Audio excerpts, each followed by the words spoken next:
I learned that courage was not the absence of fear, but the triumph over it. The brave man is not he who does not feel afraid, but he who conquers that fear.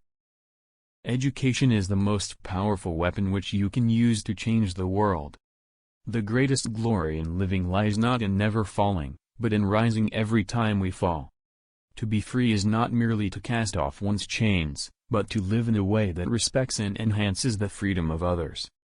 For to be free is not merely to cast off one's chains, but to live in a way that respects and enhances the freedom of others.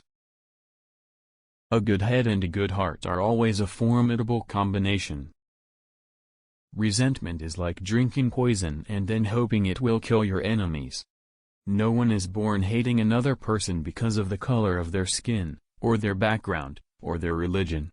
People must learn to hate, and if they can learn to hate, they can be taught to love, for love comes more naturally to the human heart than its opposite. I dream of an Africa which is in peace with itself. Our human compassion binds us the one to the other, not in pity or patronizingly, but as human beings who have learned how to turn our common suffering into hope for the future. It always seems impossible until it's done. I am fundamentally an optimist. Whether that comes from nature or nurture, I cannot say. Part of being optimistic is keeping one's head pointed toward the sun, one's feet moving forward,